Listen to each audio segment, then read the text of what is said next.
yango yo bandeko. Ok.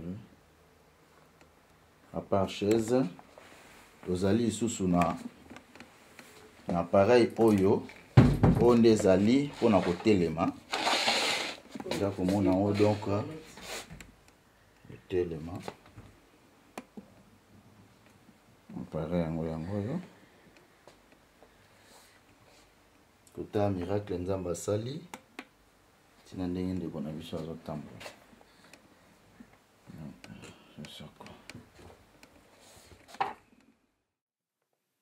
Bandeko batali mbote.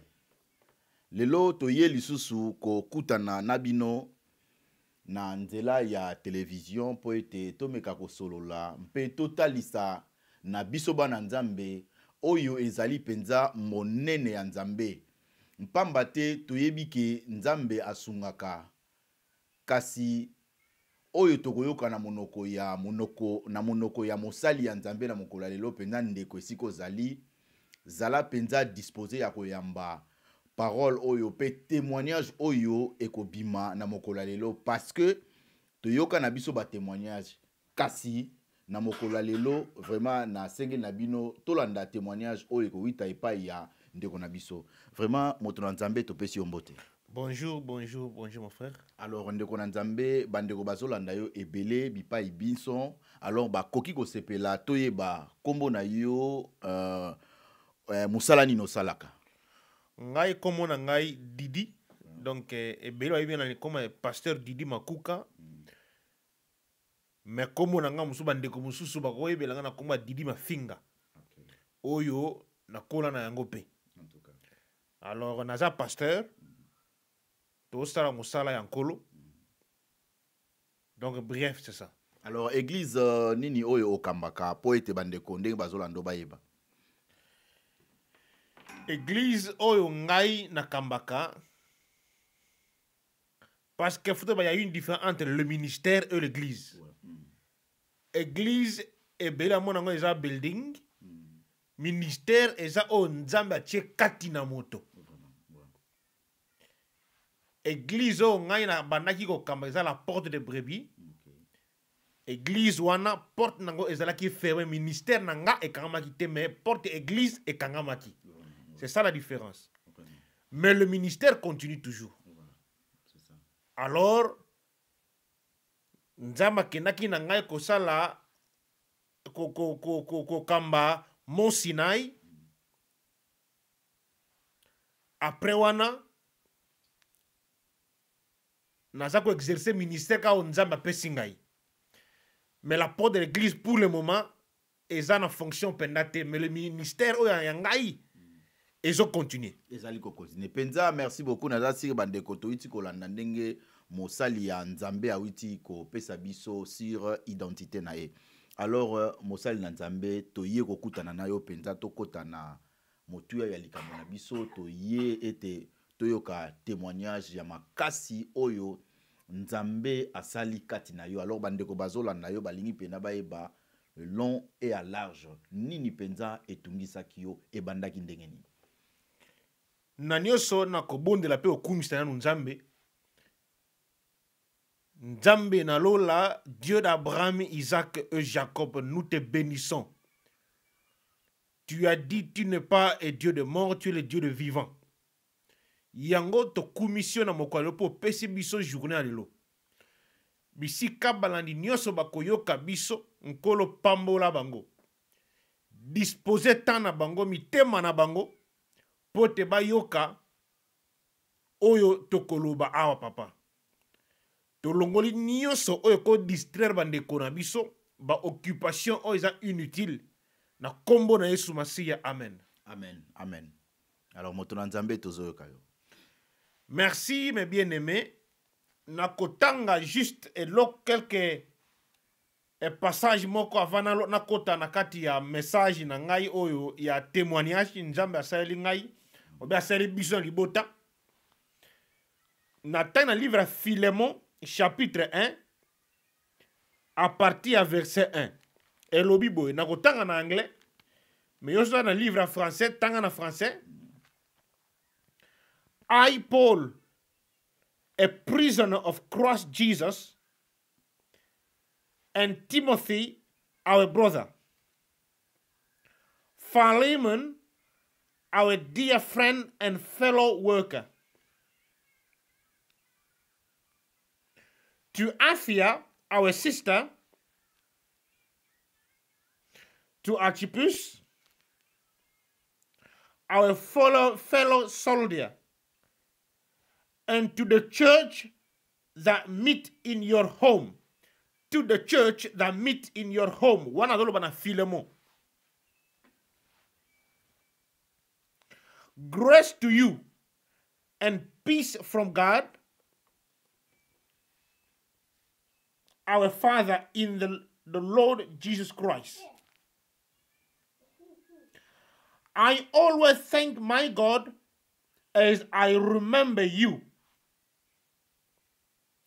In my prayer, Lord Jesus, and your love for all sharing of your faith,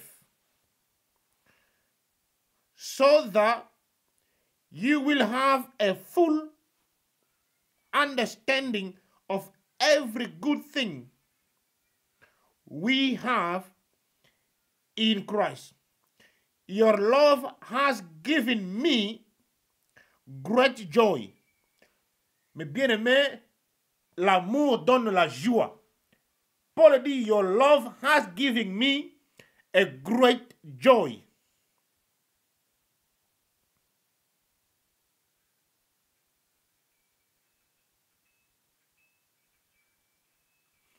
Je vais m'arrêter là-bas. Pour nous paragrapher, comme ça, on me couche. Toujours, on a Philemon awa. Il y a Philemon, il y a Timothée, oh, Paul a remercié. Il y a une sœur, et il y a l'église qui se rencontre dans Ndako, il y a Philemon.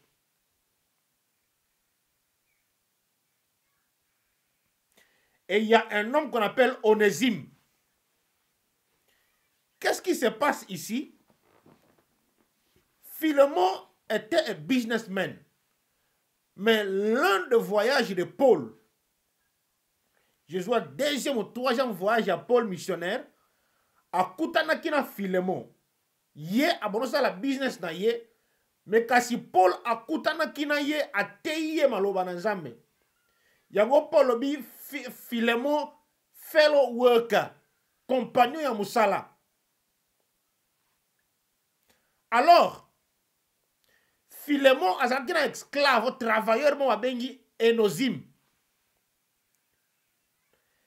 Et Paul a sali mission na ye, bakenaki, bakangi ye, batie na prison. Na prison kuna, akutaina Onésime, o azalaki travailleur ya Philemon. Quand Paul l'a vu, elle a reconnu que non, ça, le seul monsieur, je le connais. Abendi et pembeni. Bible so tangi le Dieu le dit que Onésime a commis moine spirituel il y a Paul le moment qu'il était enchaîné, le moment où il a été en prison. A enseigné Onésime kuna. Nde wakuta ki pena Philemon je crois na Antioche ou bien à Corinthe l'un de voyage na ye a enseigné qui Philemon andimi Yesu abandi kosala musala na nzambe na bozwi azalaki na yango. Po alobi fuwa na yo oyo ozo partager na baninga mosusu. Pe bolingo na yo epesi ngai esengo. Mais l'histoire grave ici, Paul a bengi ici Onésime a évité que nazo pesa yo lettre o que no pesa Philemon. A que no pesa maître na ye o azalaki esclave kuna azongi si ye et pas Philemon. Kende o pesa ye lettre oyo. Paul a évité Philemon boy. Philemon nazo tindela yo mutu. Un jour il était inutile. Mais aujourd'hui, il est très utile à moi. Alors, comment plus forte pas na yo? pote ye akoma mwana na ngai ya molimo yamba ye malamu. Onésime akimaki ndako ya Philémon me aye kokuta na Paul na kati ya prison. Mais bien aimé, soki nzambe akuti yo obi akangi yo na mabe moko ozosala eza mpo expose yo te, eza mpo asala mabe te, eza mpo livrer yo okoma libre. Ce que Paul a fait avec Onésime, azongisa na maître na pour que comme ça est libre, à l'esclave te. Parce que dans toi Onésime, il sentait qu'il est toujours esclave de Philémon. Mais Paul fallait azongisa na Philémon pour Philémon libérer Onésime azala libre. Alors mes bien-aimés, toye kokuta na nzela oyo ya media parce que ngai na 2012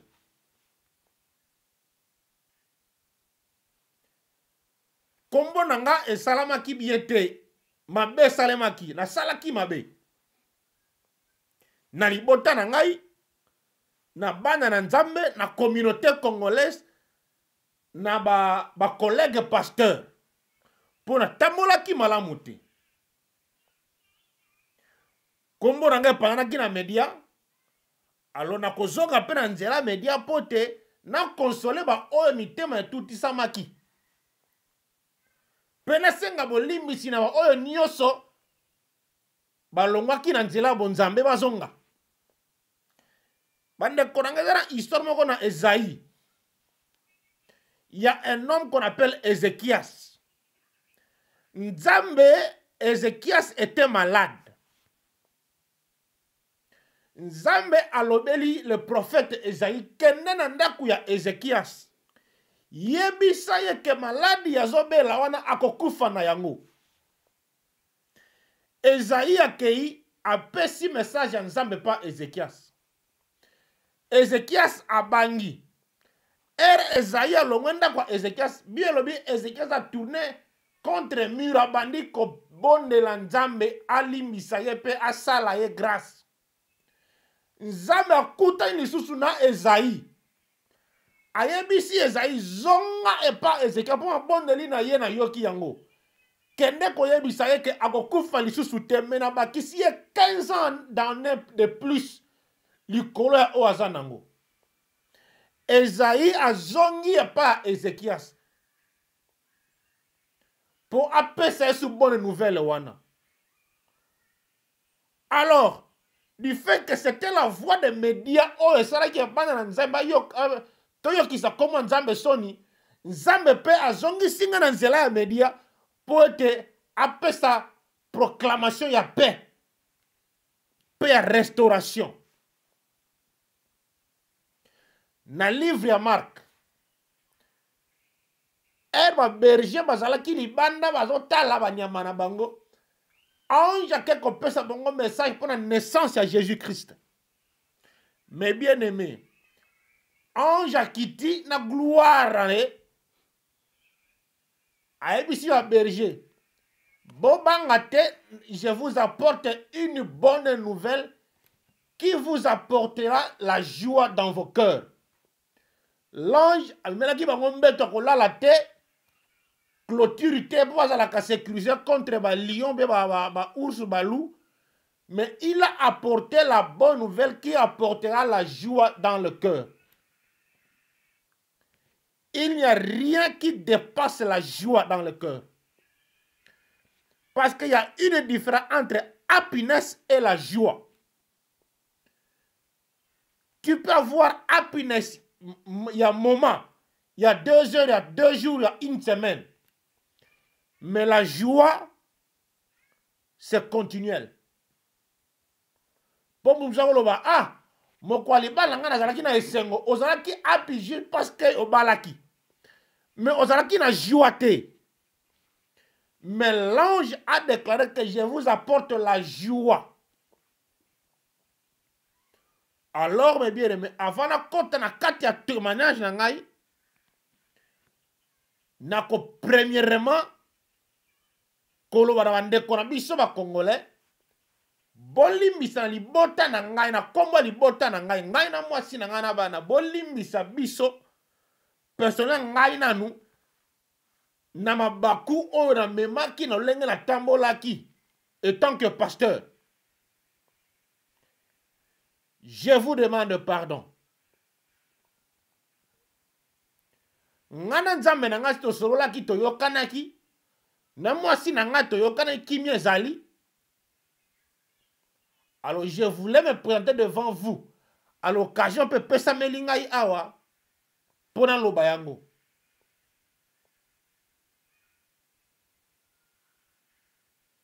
Ndenge Paul bi na fellow work na ye Philemon.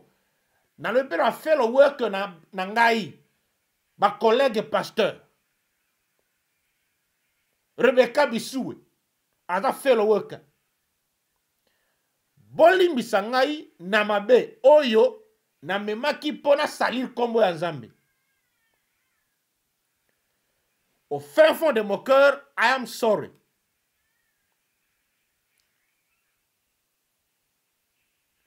Nzela ngana Nzambe na bongisa yango deja kala. Kolinga te en na yo ezangisa yo lola.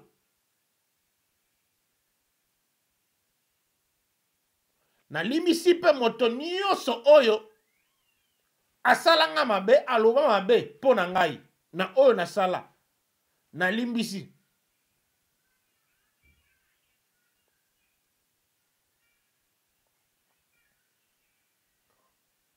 Alors témoignage na ngai zanini.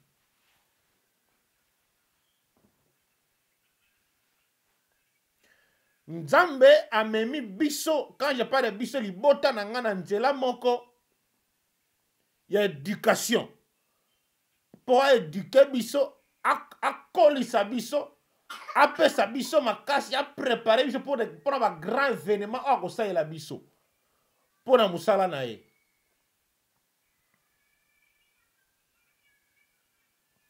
Mais bien aimé, toute chose qui est belle n'est pas nécessairement bonne pour toi. Mais toute chose qui est bonne pour toi est belle pour toi. Si la femme n'est pas belle pour toi, mais elle est bonne pour toi, automatiquement, elle est la plus belle femme du monde.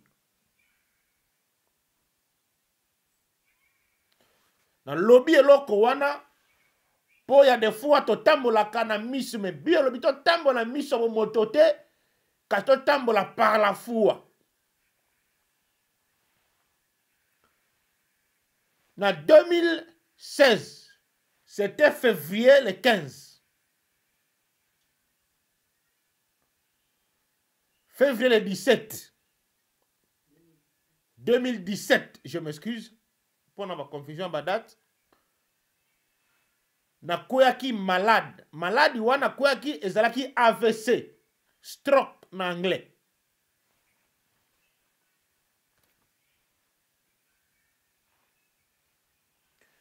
Na kenaki mosala ndeko bolande loko vraiment attentivement.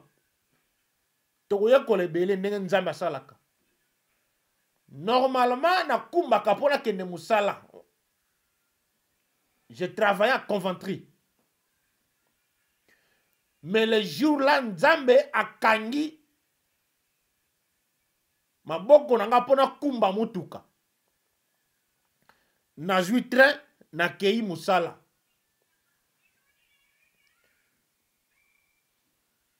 Mais bien aimé, kobima na tongo kende musala kozonga na ndaku, eza ngolu na Nzambe mes frères et sœurs. Ezate po oyebi musala oyebi ndaku na yoko ke ozonge komi routine, non. Ngana bima na tongo na kenda musala. Na komi pe na Coventry. Na kiti na train.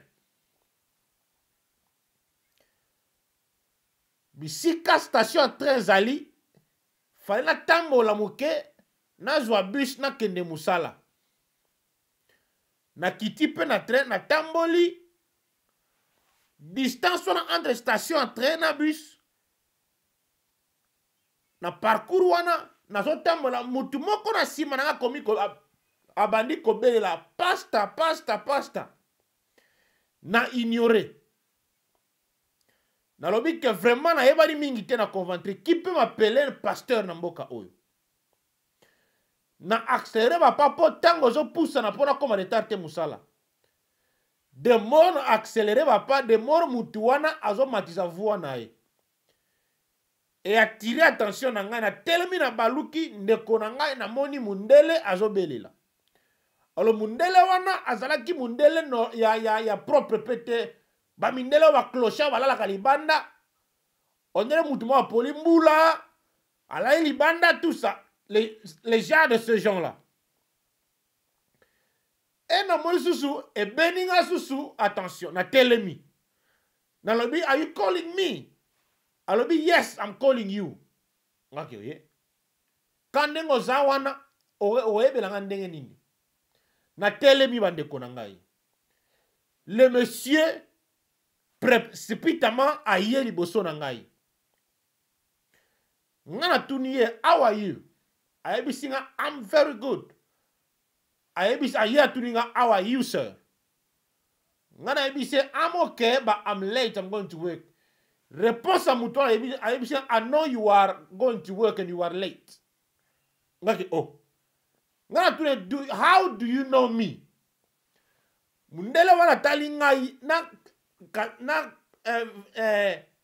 kotu na ya mulai ondre mudala ali clochard mo boy atali nga ayebisi ngai my friend let me tell you something you don't know me but I know you don't worry about it okay oh you know me I'll be yes I know who you are aren't you pastor ngai yes I'm a pastor that's it I know who you are but you don't know me okay na ABC what can I do for you ABC nge loko moko ke il faut na kende Londres pona zana mwana na nga mwasi kuna fo déporter lelo mais soki ngai na komi na bisika wana bako déporter ete mais nazo manquer 3 livres pona fu na compléter ticket na nga ya train na futa train na kende ngake ok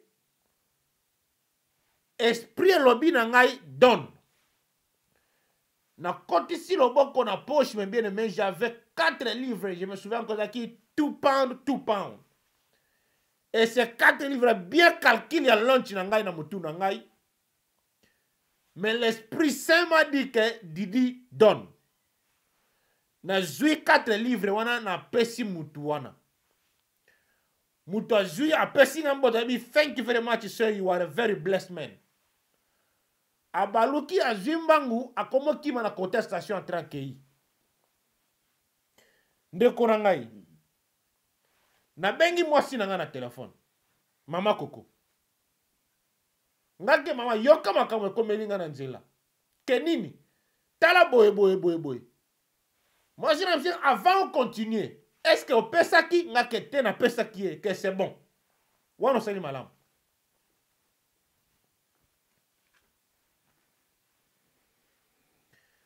yango me bien aimé ozomona la générosité yo okanisi opesi mutu peut-être lipa mais tu ne sais pas échange ni osali mpona lipa wana opesi mutu oyebi te koyimaka te opesi mutu loko pesa bosana yango nzambe ya likolo ayebi lolenge nini na kozongisela yo eloko opesi wana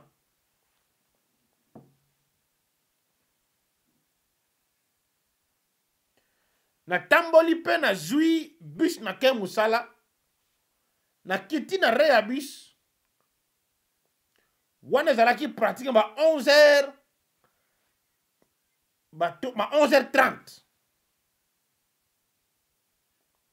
nakiti na re ya mosala nazotambola boye kolege na ngai ya mosala bandokumba amoni nga alobi ke Didi wabi mutuka nga kete na tiki na ndoke ozwi bis oye mosala ngai na na treke te c'est pas possible kota na mutuka toke nga mpe nake mosala yaka mwendeni natamboli mokolo yango nakoti na mutuka tokomi mosala Na koti musala boye, ba 12 heures juste.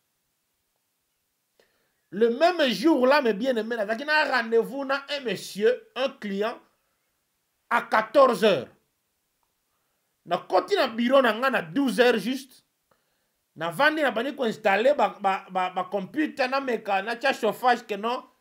Na setup day na ngai. Na tala ba rendez-vous na zanango, calendrier na ngeza ndenge nini.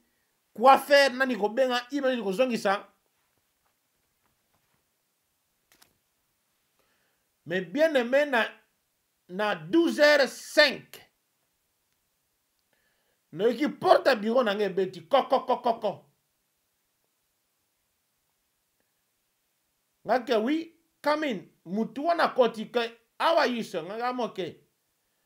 Ça c'est le monsieur que j'avais rendez-vous à 14h. Oh nga monsieur Songolo. Ngake ah papa. Oh 12h. Ngano rendez-vous à 14h. Aibisi que c'est bon. Na ye avant pour après na zana misala ebele ya kosala. Ngake ok, kota vanda. Mais bien aimé mutu wana akoti avandi na bureau. To bandi kosorola na ye. Ngana bandi ko tape ko record conversation ngana ye na computer. Et subitement na yo ki côté loboko na nga gauche kilo mona to mona tape bien exacté. Mutu wana tuni ngake ayi ok nga biseke na yo ko loboko na nga gauche lourd. Na meki ko barre yango. Et quelques minutes après, 1 ou 2 minutes boye, vertige ezwi ngai na kwei na mabele. Le monsieur oyo ayaki na 12 heures fala na 14 heures abengi ba collègue que collègue na bino akwei na bureau. Donc ni tete ce monsieur là balenga bimisanga ebembe na bureau. Ba collègue ba ye ba bengi ambulance mes bien-aimés. Bolanda parcours. Ambulance ye ngana zo kaka makele o didi kolala te ko kanga misu te zalambiso stay weeks kange o nini ezo elangai et dit ma côté gauche na nganyo so mona tombo loboko ezate na komi tellement faible.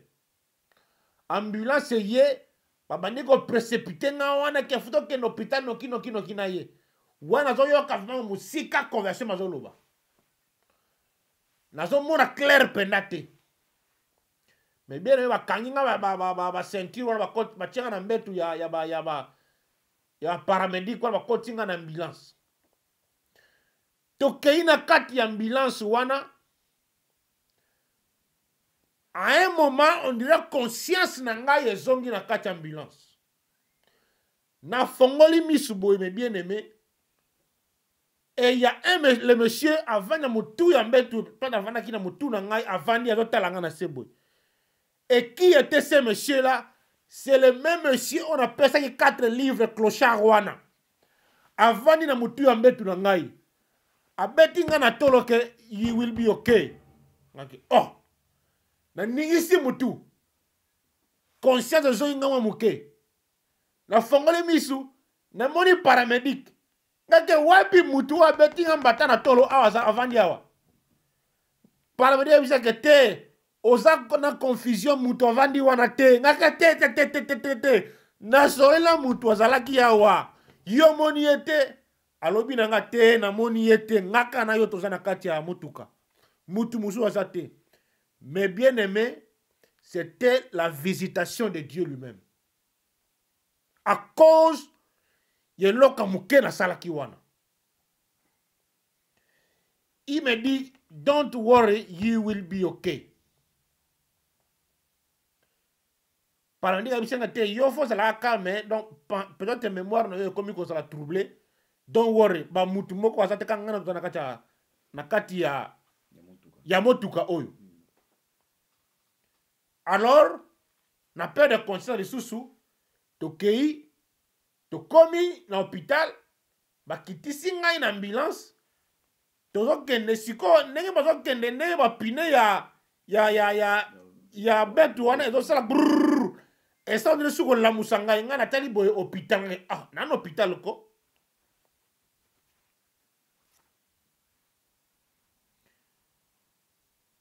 Alors, nazoyoka bango bazo se précipiter to kotisa ye na salle ya ruisas salle ya ressuscitation. Po nazalaki susu nga susu te. Fallait ba ressusciter ngai po ba continuer na procédure wana. Décision et ekozwama ke no basalanga opération d'urgence. Ba kotinga na salle d'op.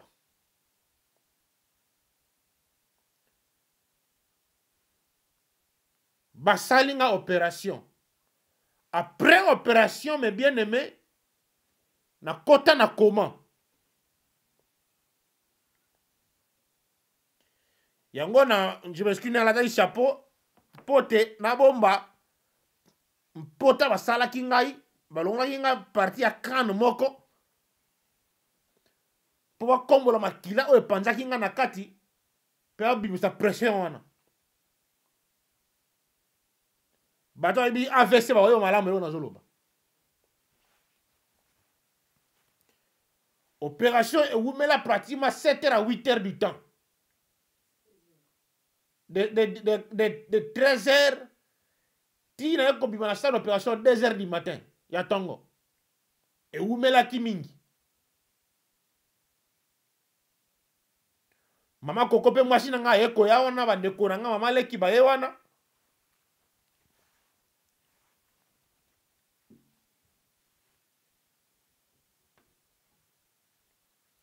Mais bien aimé na kota koma.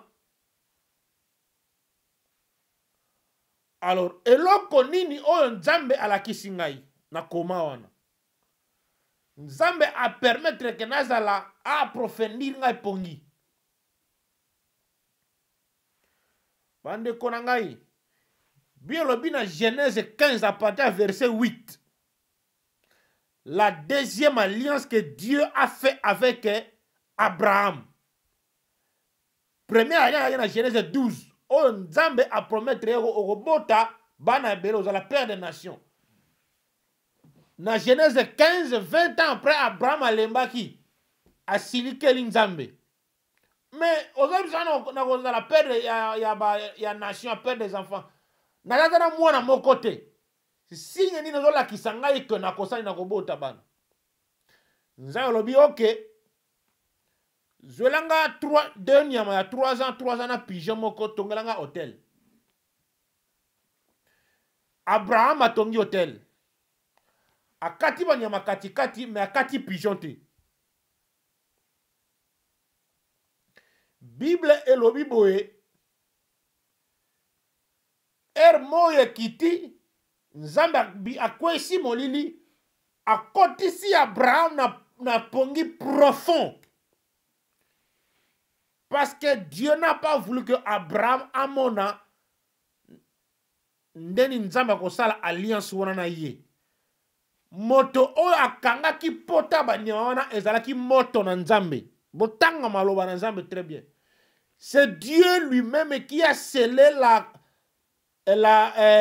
l'alliance abrahamaïque babenga kango. Eza moto asalaka alliance na Nzambe te kasi Nzambe asalaka alliance na mutu. Asalaka alliance na nation. Alors moto ya nga na alliance Nzambe te moto akosa alliance na Nzambe mutu aza infidèle. Moto ko kufa akokisa alliance na yete Nzambe te mais Nzambe aza fidèle. Hébreu 11 elobi nini? Sarah croyait à la promesse de Dieu que akobota parce que Dieu est fidèle à sa parole. Bande konangai na yeko mona na se apongi Nzambe ko esinga wana po abenanga pene na ye. Je sais bero interpréter na mana bongo Nzambe abeti passé didi na be asala nazo konane bino te c'est bon. Mais pour moi c'était une occasion pour nous sauver la tata.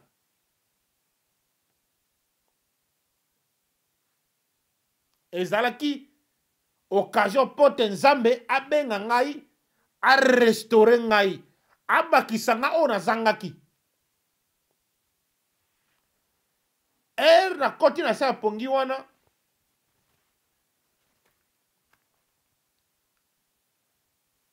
tokoti na ville moko boye, ville moko très propre.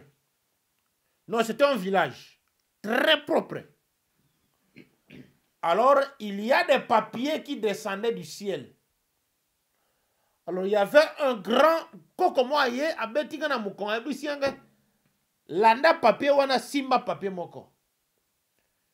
Mais bien na bandi ko landa papier na simbi papier abisinga tanga maloba wana. Na fongoli papier wana et comment mi boye que le royaume de David est à la fin. Na tangi maloba wana on dit na zongi susu pembe na grand-père yango ayebisi ngai omoni Jésus oyo boye koluka oyo bolukaka ye wana na kane liboso bolanda ye. Mais bien aimé to sali mulongo, il y avait beaucoup de gens. To komi ko kende to koti na portail moko nyoso na suwa pongi wana na koma to koti na ville moko kitoko. Ville wana ezalaki tellement belle. Et le monsieur qu'on suivait Jésus, il était devant nous na kananaye azo tambola. On dirait muto alemba kokomo boye alemba, mais il marchait azo conduire biso. Alors to leki ville wana to comme on dit na troisième porte moko boye. Jésus a telemi libosa porte wana. Ezaki porte munene na songa ya porte y avait un ange. Et il regardait activité nyoso sa na porte wana. Jésus a tomoli kana na ye a beti 3 fois na porte, bam bam bam.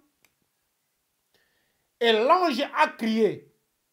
L'ange dit: vous êtes venus en retard, aujourd'hui personne ne va entrer.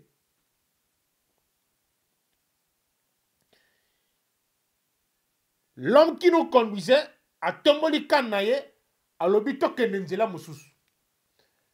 Tozui route mususu.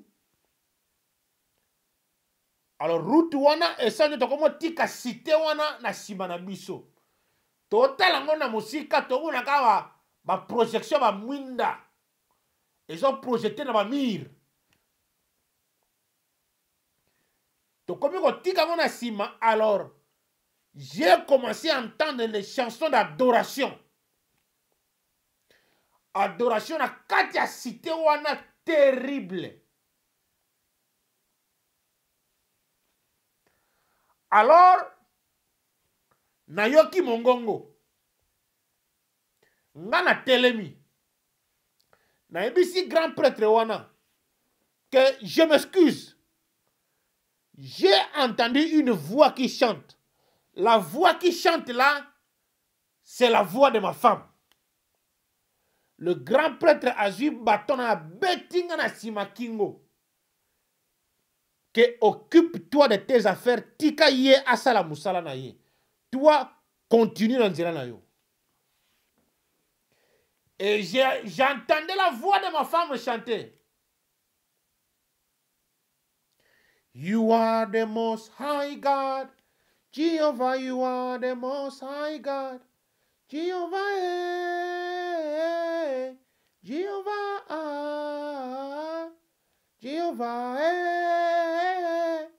Jehovah, Jehovah, you are the most high God. Jehovah. Chanson wana, ils ont yemba na kacha cité wana. Likolo, on dirait ningani, il y a des gens qui sautaient dans la mine, bazo kweya moko moko libanda mirwana.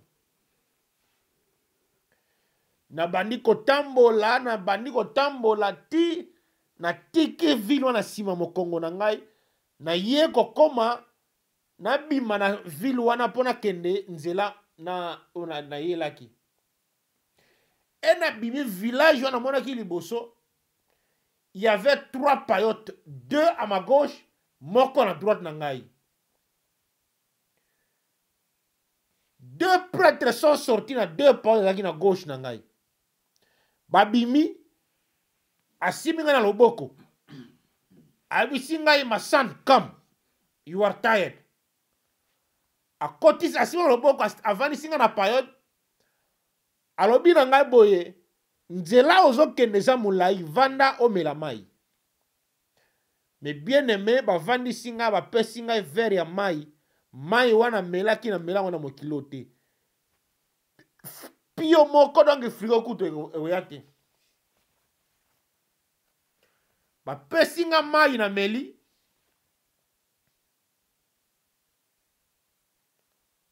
To sololi na bango. Mais malheureusement, vraiment, conversion wana nazo capté yango susu malamu te na ma mémoire na ngai. Mais to solo il m'a donné des instructions. Faut que ça la boye, faut que ça la boye, faut que ça la boye. Ba bisingo si mai, si ça mai mela mai. Na meli mai bien aimé na sisi.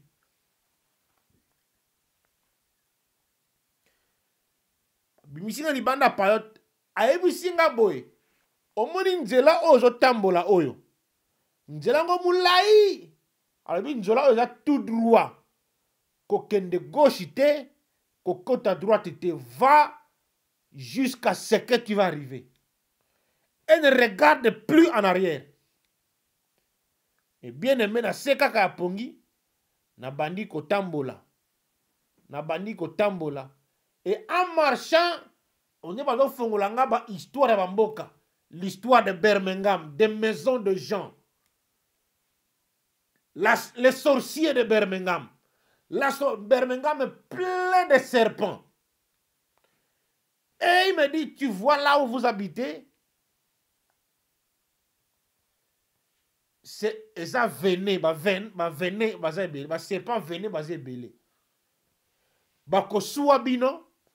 Mais bon, ça l'attention. Mais bien aimé, to zonga na nzela ya nzambe.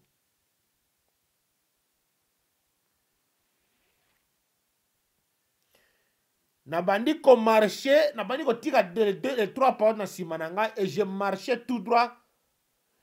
De fur et à mesure na zo tambola. Na bandi ko yo kondre lamentation moi si na nga zo lela.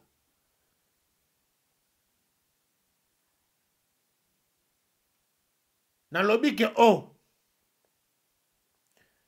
Mais moi si na nga zo lela pona nini. Na continuer na ye komona atelier moko boye.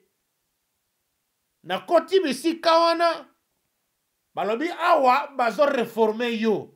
Bazo sala yo nga ke oh. Bazo sala nga ndenge nini.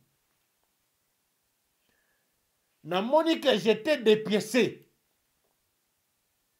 Bazo remonter nga lisusu.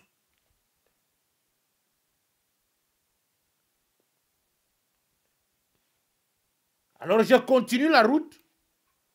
Nazo yo ka lamentation moi si nga zo lela. Nga ke ah mais moi si nga zo lela pona nini.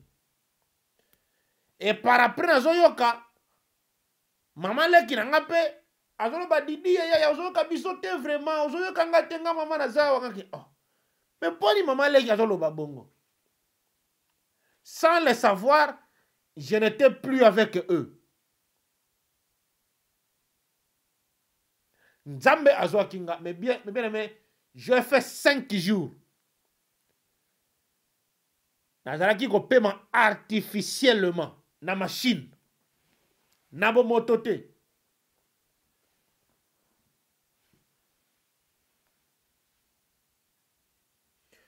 Conseil pour les mariés. Mes bien-aimés,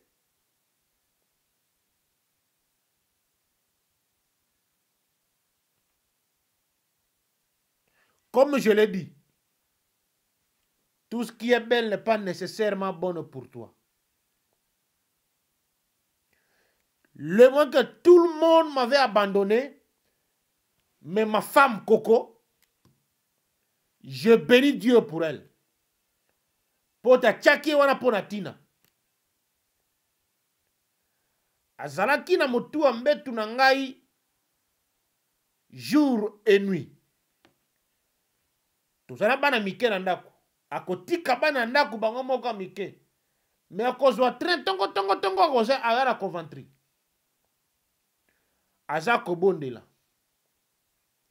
Nzambe apambola Nzambe apambola ba oyo nyoso bazaki na mabondeli po ayokaki nouveau akoti mabondeli po na ngai. Question na kotuna ondeko na ngai. Eyoki nouvelle ke parce que dit asa hospitalisé pour nouvelle kendaki na marque na yango. Mal interprété. Yo osalaki nini? Po omona bolingo na yo pona obelobi ke aime ton prochain comme tu aimes yo ndeko na ngo. Est-ce que olobaki mabe ou bien obonde la gende onzambe sunga mosali na yo? C'est ça qui va déterminer si tu es un chrétien fait ou bien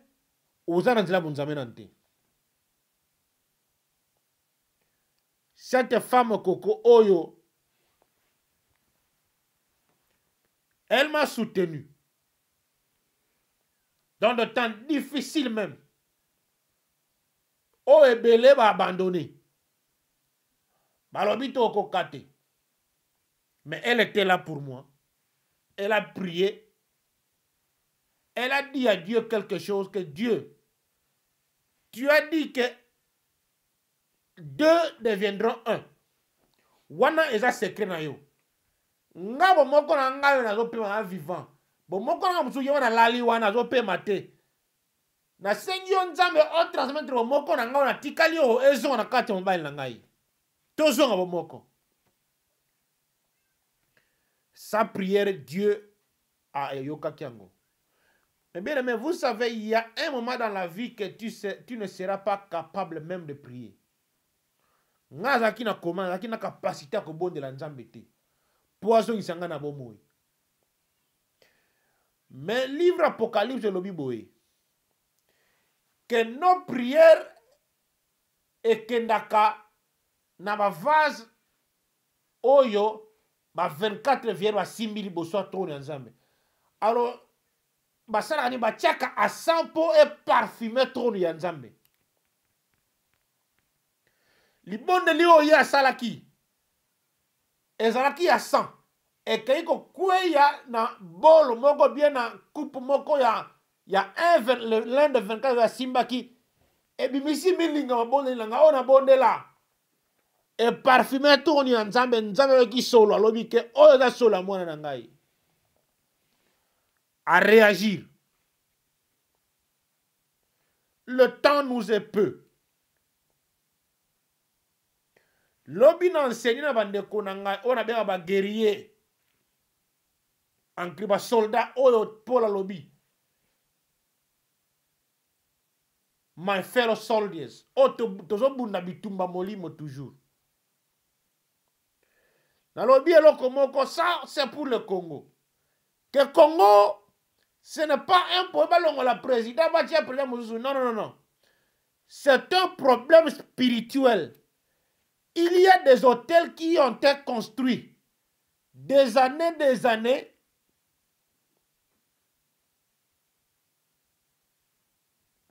et ils ont affecté milimo batovi à bâtir de l'eau. Dans le livre Exode 20 à partir verset 24 bande kolanga botanga malamu. Nzambe bisi Moïse tonga hôtel tumelanga mbeka ngai na kokita na pambola bana na nzambe. Wana ezali principe. Alors les principes peuvent être utilisés le même principe que Dieu peut utiliser bande konanga mon peut atteindre utiliser le même principe. Bango ya tonga hôtel la bango. E wa tonga hôtel ya mabe. Baso invoquer nzambe na bango. Nzambe na bango na akokita po à maudire population, à maudire peuple, à oppresser peuple. Mboka yebonga kate, batwa bonga kate, esclavagisme et continue. Nakoya na exemple musus. Regardez ce que Élie a fait avec les dieux de Baal. Les dieux de Baal ont construit l'autel Baché Taureau. Nzambe na bango akitite. Mais Élie aïe, la première chose que Élie avait fait, mes bien-aimés, il a dit aux enfants d'Israël, jusqu'à quand boiterez-vous? Aujourd'hui, vous allez choisir quel Dieu que vous suivez. Les Congos doivent suivre quel Dieu que nous servons, mes bien-aimés. Banzambe abimi et belé. Les gens ne sont plus dans le chemin Nzambe. Alors pourquoi Dieu n'agit pas? Si Dieu agissait, ceux qui prient le faux Dieu, ils vont dire que notre Dieu a fait. Mais Dieu n'aime pas que sa gloire soit partagée. Il veut que tous les Congolais va dénoncer ma péché na bango. Au Congo, ils ont un leader moko a tellement spirituel pour te abongisela, azongisa bato na nzela bonzambe, mes bien-aimés. Regardez, à chaque fois que Dieu devait faire des grandes choses avec les enfants d'Israël, il leur disait toujours, repentez-vous. Et bako bongo la motema, ndenzambe akosala. Po soki binzambe nzambe ezali, ba idolâtre eza mingi na Congo, nzambe akoagir te, mes bien-aimés, parce que eux, ils vont prendre la gloire que notre Dieu a fait. Élie avait fait quoi, mes bien-aimés? La première chose Élie avait fait, il a reconstruit l'autel. A joué 12 pierres qui répandaient les 12 tribus d'Israël, a bâti ici dans l'hôtel de Dieu de Bala Tongaki. A bongé en relation na yé na nzambe na yé. Et après, Élie a beli moto. Pour nzambe ko kita, a kita na mapamboli, a kita na malédiction te pour na bana Israël. C'est ça le Congo a besoin. Tobongo la mitema bande konanga po nzambe asala, c'est simple. Il n'y aura pas le réveil spirituel ce qui mitema bazana posa évangile te. Que ça soit à Birmingham, que ça soit au Congo, les gens doivent être assoiffés de l'évangile afin que lola e fongola mbula e beta ya évangile, ya réveil. Jésus a dit à Nicodème que l'homme, tu dois naître de l'eau et de l'esprit. Nzambe a sauvé bana Israël na Égypte pour une Bible lobi que le pleur des Hébreux est matin à trône ya Nzambe. Baleli pour wazaki na posa libération. Il faut tous en poser à maloba na Nzambe pour Nzambe akiti sa réveil pour tous en libérer. To luka muto a libéré biso te kasi Nzambe a libéré biso. Soki muto a libéré Congo ako koma suba Congolais ba esclave na ye. Pour akoloba que je suis le libérateur. Mais bien aimé, nananga reconnu te, mais Dieu me connaît. Alors, yobi sika ozali. Soki otambola malamu te, ozala pasteur, ozala mondimi. Zonga na nzela nzambe. Bien lobi na Jean 3, 15, 16, lobi que Dieu a tant aimé le monde, il a donné son fils. Et quiconque croit en lui ne va pas périr, mais il aura la vie éternelle. Jésus n'est pas venu pour condamner le monde, mes bien-aimés. Il est venu pour sauver le monde. Aye pas bi qui s'engagne na yo. Mais c'est simple. To vivre selon Ephésiens 5, 17 à 21.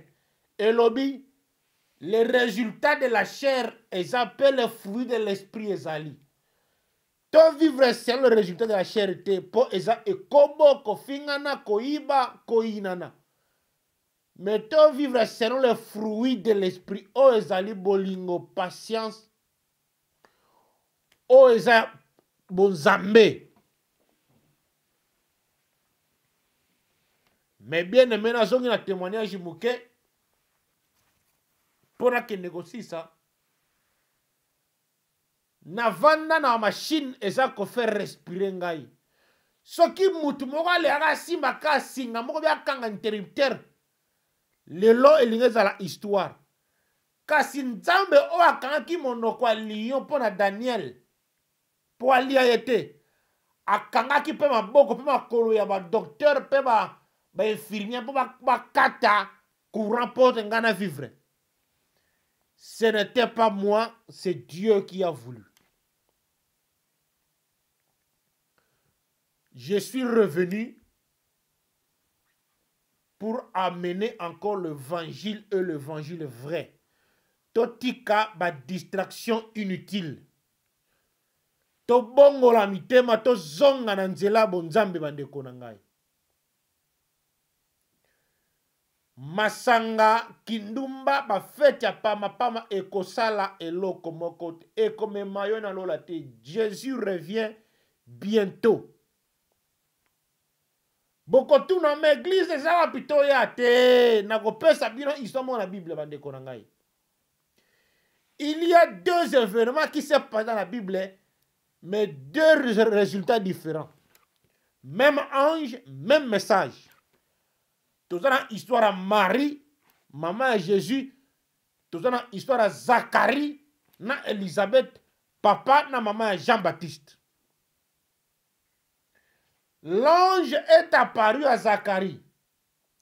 Zacharie était où? Dans le sanctuaire, na quartier. Le sanctuaire azo sale la nzambe. Gabriel l'ange abimelie que Zacharie okobota mwana mobali. Kasi yo kanga mala mwana wana amela masanga te batela e. Po ete aza wana po abongisa nzela. Zacharie a douté ke ngai mpaka boye ngana mo yanga sitokoli. Et qu'on sait le nini. Ange a ébissi nini. Du fait que mon thème na yo est douté Zacharie. Oko bimana sanctuaire oyo baba. Bien aimé. Vaut mieux oza la baba bo mwana oko kola ba no comprendre yo. Zacharie a koma baba kimpaka. Et a des gars. Même l'ange 6 mois avant abimela Marie. Abisi Marie.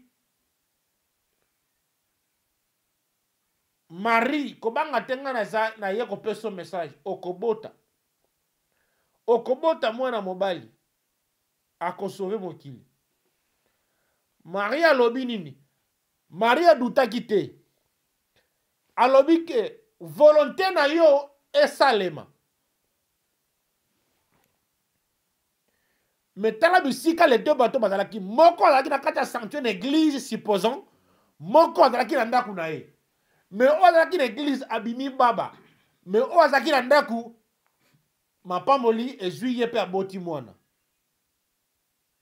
Alors église eza te ke non te boya na adresse boye non eza no yo moko nanu motema na yo touti ta na Filemon awa Paul alobini grâce pena ba oyo basanga na ke pa na yo Filemon.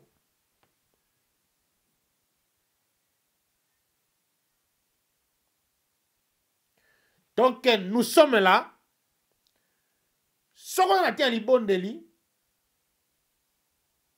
Ndeko peut-être ko so tia numéro na si wana obengi to na kobondela.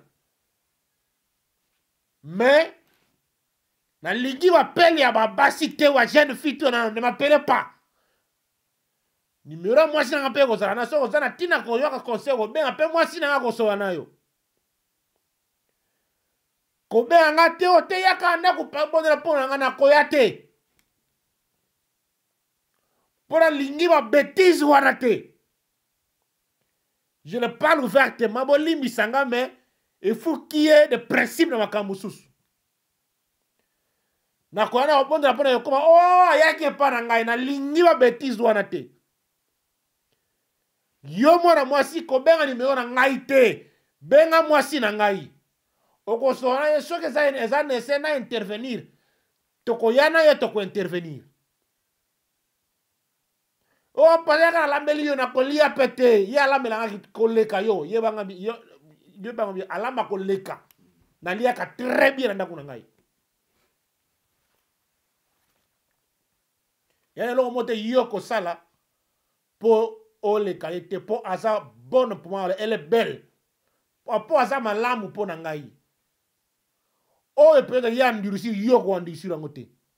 Alors nako bonde la po na yo po nzamba pesi nga grâce. Yo fo di maka nzamba chenga ngolu po bika. Soko ndimi yango te. Oko bika pete. Oko zua pete. Avant de recevoir, tu dois être réceptif.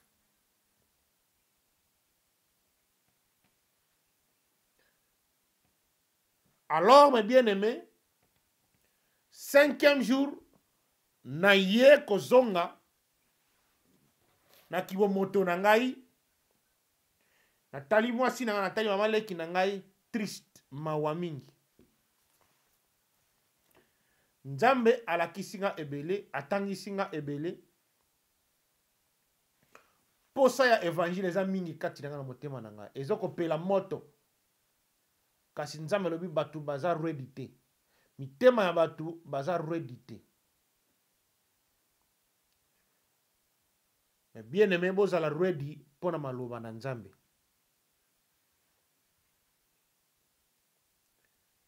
Même na se ya kati ya ndoto wana na kati ya pongi wana nzambe alakisinga beglise ebela tambwisinga église par église obo bengi na kana na église songolo nzambe atambwisinga me ona okina na moi na kati eza somo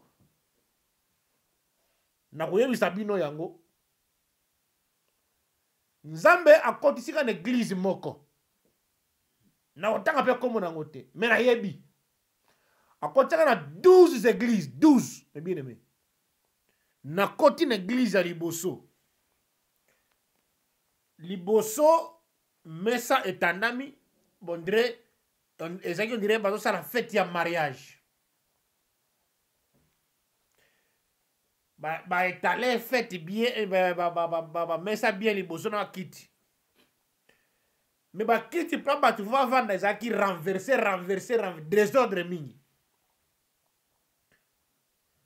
et l'homme est venu. Aibisaki oh yo yena mariage yo ngake alobi na ngai ketala omoi na ye pona bala me bazar ready te moko azate mais bien aimé salaki ngai pasi et même action dans 12 églises tosakana na nzambe te bandeko na ngai na kozonga mukie sima ezalaki na mulongo tokende na Jésus le grand prêtre qui était devant nous mulongo zaki mulaye on était tous habillés en blanc tolati bilema pembe. Alors à un moment il y avait des contrôles on dirait ba sora moko ya baba yaki bazo fouiller ba ligne mulongo wana bazo kota na mulongo ba koti ba moni kana tache kata muke babimisio na mulongo ke yo za na tache oza dini na mulongo te vanda to bongisa ba vie na biso bandeko na ngai so yo kana ndeko na yo te bobundeli nini po yo kana te ndeko na yo pona combien ozanga lola ka parce que ndeko apimelo maya komela ya solo wana oyina ye po alobeli yo mabe. Cherchons la face de Dieu et cherchons le royaume de Dieu, mes bien-aimés.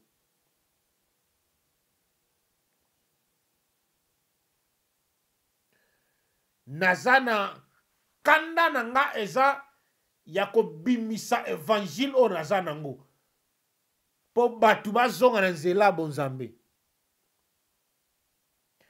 Nazana posa wana mingi.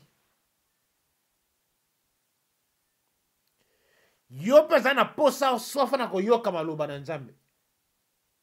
tu seras béni, mon frère, ma soeur.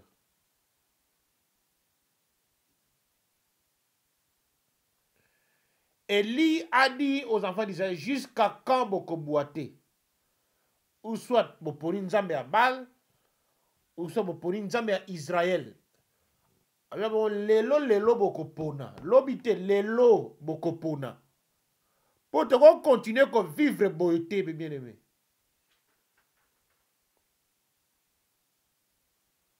Yo quand tu oses ça les âmes à l'âme, c'est ça la vie.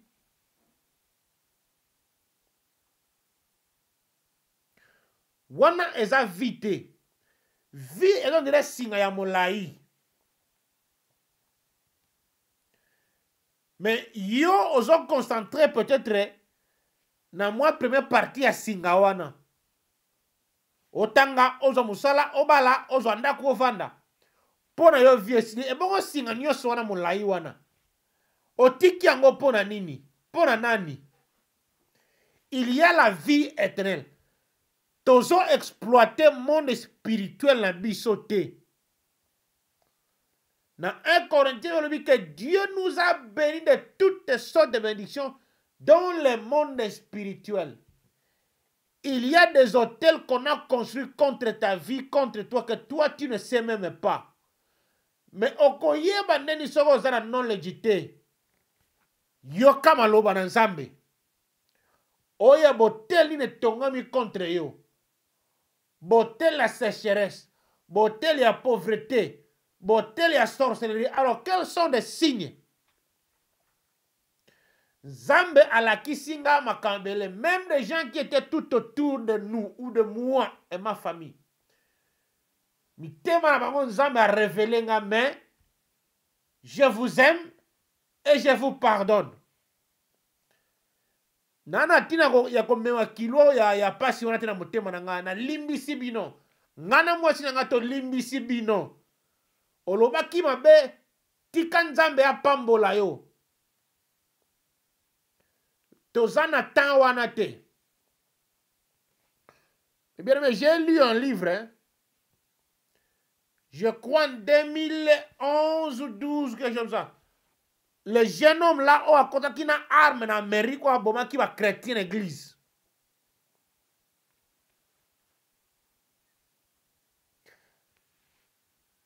Aloba eloko moko ba tout le monde pona nini obosa eloko na.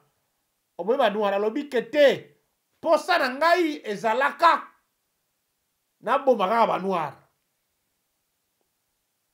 Wana azoloba na tribunal. Ba para ba victime ba vani bazo yoka ye. Pasi nini wana bakoyo na motema. Para moko atelemi mwana pe akufaki na degango. Atali mutu wango ebisi ye. Naza na tante ya koboma mabe na kati ya motema na nga pona o sali. Motema na ngai elimbisi yo. Et il y a un autre papa telemi mwasi na ya kufaki pe wana. Aebisi ye. Oyo nyonso za erreur na nga pona nini? Poni na zwaki ta ko inviter yo na église te po yeba Yesu. Vous comprenez mes bien-aimés? Nous cherchons toujours à faire du mal, mais ce n'est pas ce que Dieu nous ordonne. To lukatola kisabatu bonzambe. Na Romains 12 lobby, tu ne peux pas gagner le mal par le mal. Tu gagnes le mal par le bien. To sala malamu. Ngai na sala ki malamu kaka, ya 4 livres pa mutu nzambe azongi selinga vie. Et bien aimé na zonga ba docteur ba loba ngana kota ba ya ba discharge na hôpital na chaise roulant. Okotambola na chaise roulant. Ngana ebisi mwasi na ngai. Ena okoma na ndako na ngai na kokota na makolo na ndako na ngai. C'est la foi que j'avais en Dieu. Mais il y a 2 sortes de foi. Hein. Il y a une foi qui est fonctionnelle et il y a une foi active.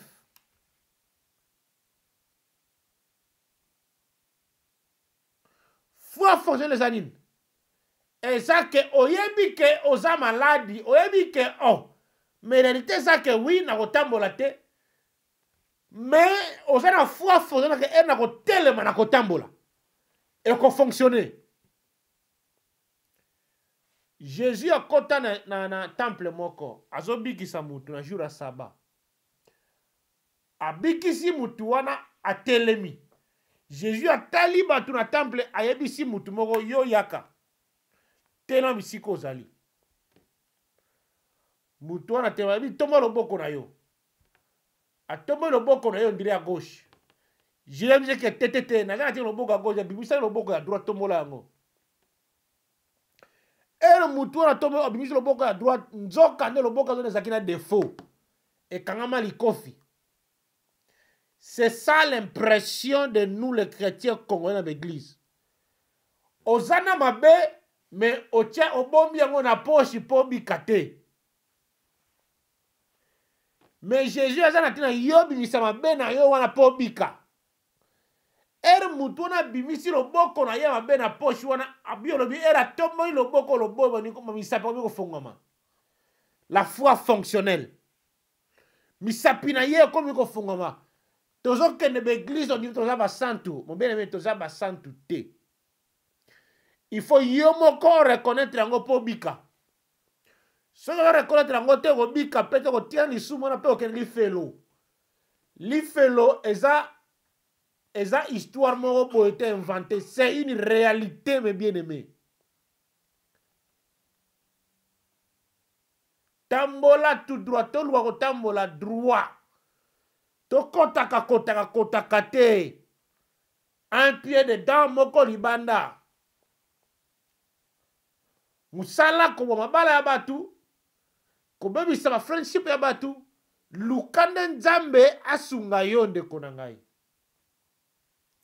Luka bolingo pe grâce ya nzambe po eza nango wana. Yonde mutu ozobo ya nzambe asala na vie na yo. Oza mosali na nzambe monene. Mais au milieu habité.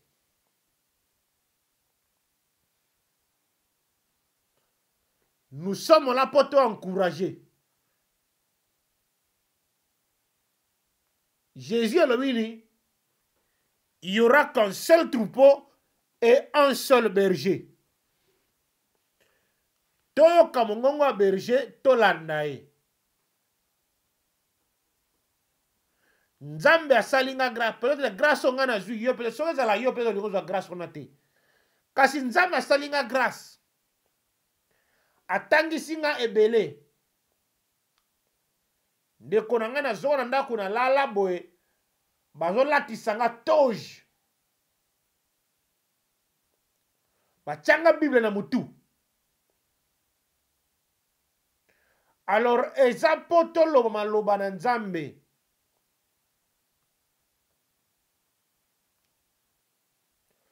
Motema na eza capable de supporter mabe ya mutu mususu. Limbisa pe linga eza simple. Nzambe akopambola yo bandeko nanga congolais. Et pour notre communauté congolaise, fondation na biso kei wapi. Na Psaume 11 verset 3 elobi nini. Soki fondation e bukani, le juste, que fera-t-il? Tozobebi sa fondation na biso notre communauté congolaise. Respect ya bayaya ezate, respect ya ba parents ezate, respect mutuel ezate. Donc tozo kende wapi? Respect wa couple mosusu ezate. Posa na yo omona bango bakabwana. Posa na yo omona bango ba se détruire. Ça te servira en quoi? Pose-toi la question. Nakotika bena motuna moko un jour nako répondre yango. Qu'est-ce qui te garantit que yo okokota lola? Et loko ni nezo garantir que lelo soki okufi okokela polifele eza Ce qui continue la terre au Keli Felo. Kolinga Kuto Keli Felo te. Alors, qu'est-ce qui te garantit que tu auras au ciel le paradis? Un jour, tu peux répondre Mutuna Wanakaka Awa. Mais for now, tu as continué là. Pour te sauver Congo, te sauver Baranabiso, Bananabiso, Bakola na Bonzambe, mes bien-aimés. Baza la proie, baza la référence, Nzambe batata na biso. Nzambe o batata na biso ba samberaka. Moïse a dit que le Dieu de vos ancêtres m'a envoyé. Baza la référence que Nzambe batata na biso. Babonde la peine Nzambe wana, Nzambe wana ko kitape akosala po asala kana batata na bango. Akoki kosala pe na bango. Wana bondeli Nzambe na kumisio po yo oza malamu. Na pamboli mosala ndeko na ngai abe oza kosala. Tika ete nyonso ekozala ya blocage na vie na ye. Otela oba kotongela ye po ba détruire pa to bebisi yango na kombo na Yesu Masiya. To tindi moto na Nzambe ebebisa pe consumer ba idée négative nyonso papa. Message oyo ebinkolo ekwe na terre fertile ebo mbuma ebo tambuma ebele 30 60 fois plus otoloni nkolo poto mona bonzambe na yo na kombo na Yesu Masiya botika la kimia bolingo na Nzambe tambo na biso na kombo na Yesu Masiya amen. Comme ton Nzambe moi mituna ya mike pona ko éclaircir les sous. Oui makasi. Moto Nzambe tolandi vraiment à long et à large ndenge oyebisi biso. To sepeli pe lisusu mingi to meka koyeba. Omoni tango mutu oyo opesaki 4 livres na kati ya ambulance tango atutaki yo boyebisi yo ke ça ira. Alors moto wana pe otikalaki lisusu komona ete na tout na mona etu se susu te na vina nga alimwa wana tokutana lisusu te tilelo. Bon alors maintenant tango boyaki na ndako wana ya liboso o wana bokoma avant bokoma esika ya ba payote. Donc na place sur tango boyaki mutu wana lobi ke bokomi na retard. Est-ce que idée nini oyo ezalaki wana mutu wana koyeko kozala neti na idée nini? Pourquoi bokomaki na retard? Idée na ezalaki nini? Eza porte ya liwa papa. OK. Bokoti kula masuta. Esilit. Kasi lobi lelo bokota te. OK. Alors maintenant tango banai kokende, tango bokomaki na ba payote misato na mibale ezalaki na gauche moko ezalaki na droite. Alors na o ezalaki na gauche les deux vieillards babimaki. Bon siko vieillard o wana bo witaki na ye o wana zaki na nzete na loboko wana. Oyo tango ebisaki ke nazoka ngongo ya mwasi na ngai ezoyemba oyo abetaki yo nzete.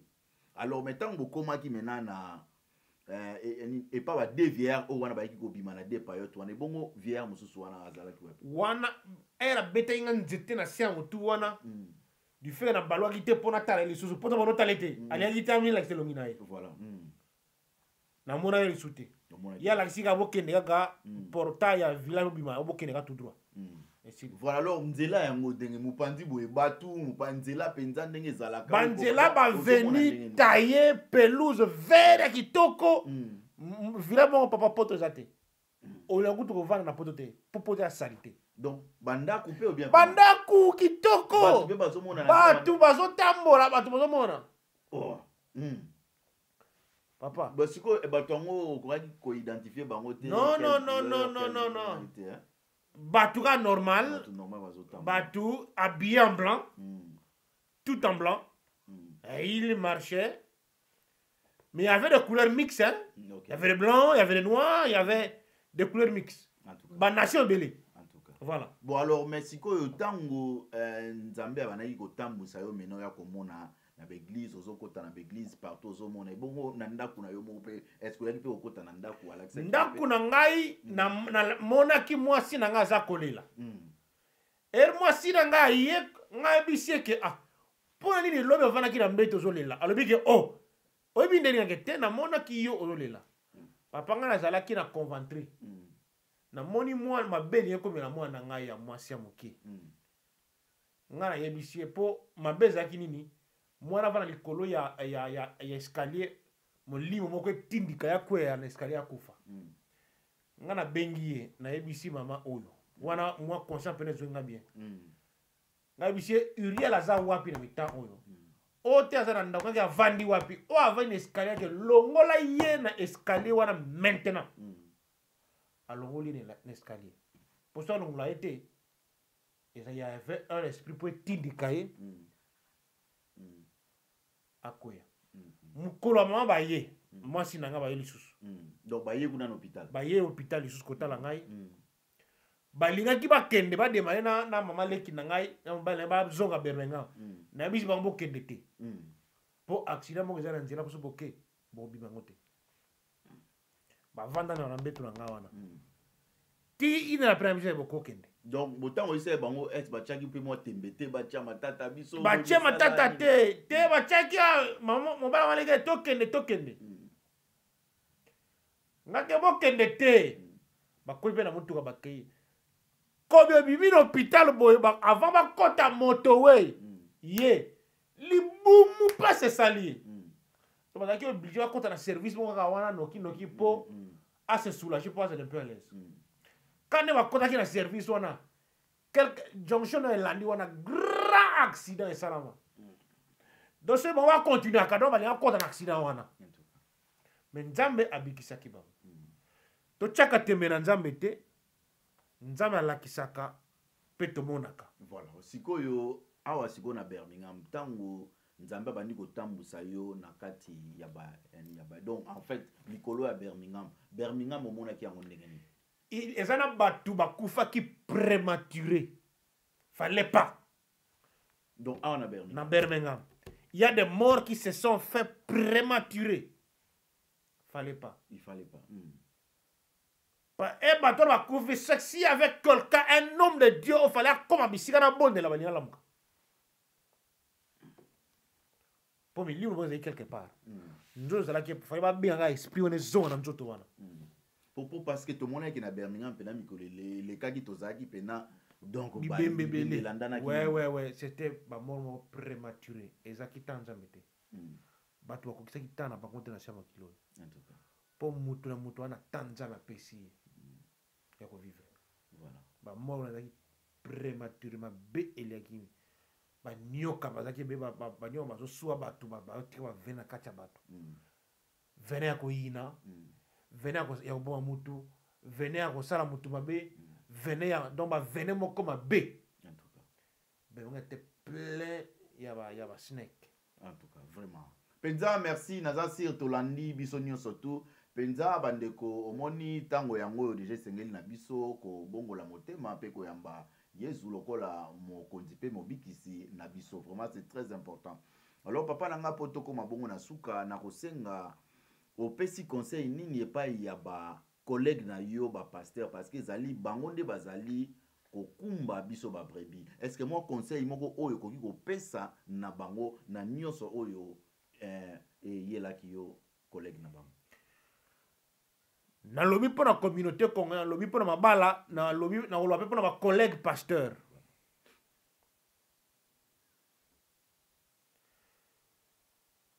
tozwa mosala na nzambe au sérieux et prêchons la vérité tozwa parti pris te na écriture po encourager bêtise moko boye po péché batiela yango manteka te ekokomela yo habitude moko mabe pe ekoaffecte bandimi péché est contagieux. Prêchons la repentance. Bande Korangai, l'œuvre de la croix était à Makate Ponanini. La repentance était à Makate Ponanini. La croix de Jésus. Si tu es pasteur et chrétien aujourd'hui, c'est à cause de la croix de Jésus-Christ. Et là, comme vous soutenez, eza université na yo, ma diplôme na yo te. Et ça théologie na yote. Et ça parce que Jésus-Christ est mort et ressuscité. Alors restaurons l'importance de l'œuvre de la croix de Jésus-Christ. C'est la clé de tout. Conseil na kopesa yango wana. Donc nous les pasteurs, tozwa totika baventure. Ne pense pas que ce que tu fais, personne ne te voit, mais Dieu te voit. Ngana wuti na nzela wana salaki mabe na sengi bino pe bolimisi boyoki yango. Totika hypocrisie.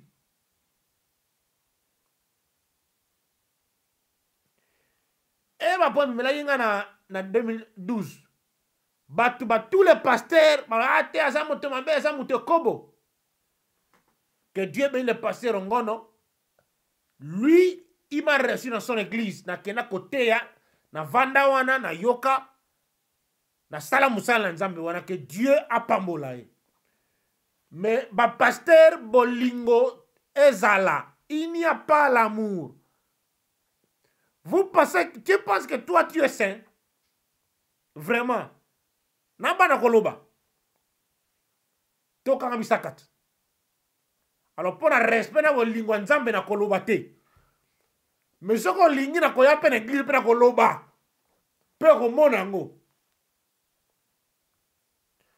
Ba chaka nzambe na défi te. Mais kasi Eli a chaka nzambe na tiene misala mabe na défi. Na tiene nzambe défi te. Mais kasi na tiene misala mabe na défi pour na ko bimisango na poisa. Eli a chaka nzambe en défi te, mais chaki le dieu de Baal en défi que lelo bokomo na nzambe ni na vrai. Totika misala mabe.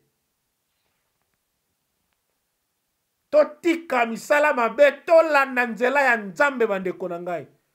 Ozana bible na boko teya maloba na nzambe. Moni ya ténèbres epesaka elo, ça te trompe. Ezo kosa yo na libota na yo na ministère na yo. Okokufa pauvre.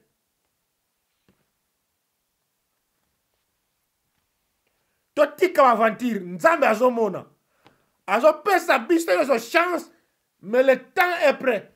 Nzambe ebisi Amos na Amos 8, yo pasteur tangango Amos 8 à partir verset 1er. Nzambe aturi Amos ozomona nini? Alobi nazomona panier na bambuma. Ka oui, c'est bon, elle a kisi na Amos. Nzambe na prophète Amos. Amos alobi eza récolte ya fruit. Nzambe bise que c'est bien dit. Mais eza récolte ya fruit ni pas molité Amos. Nzambe na ko récolter tant on appelle ça Israël. Na ko récolter tant. Il y a un temps, Dieu va récolter le temps qu'il t'avait donné. Il a semé et il viendra récolter son temps. Et tawana et tikaliyo mukeba nekonangai. Tobi kosanate. David, le grand roi, il a dit quoi? Nkona kimela wapi na siya mabele okomona ngai. Bisika na lalaka okomona ngana kende wapi. Ne pense pas que toi, yo osa immune que nzambe okomona ote. Souvenez-vous, botanga malobo wana na l'église va passer. Botanga Apocalypse 4 na 5. Ni ne za entouré trop ni nzambe. Et pourquoi? Bo étudier ngo botanga ngo. Pe batu wana bazo entouré trop na nzambe bazana nini? Oboma mite liboso nzambe. Mutu moko te aboma liboso nzambe. Alors, prenons nos vies au sérieux, mes bien-aimés. Je vous aime par l'amour de Dieu. Yo so ndimi grâce na ngai te. Mutu moko ata na Afrique abo ndima grâce na ngai.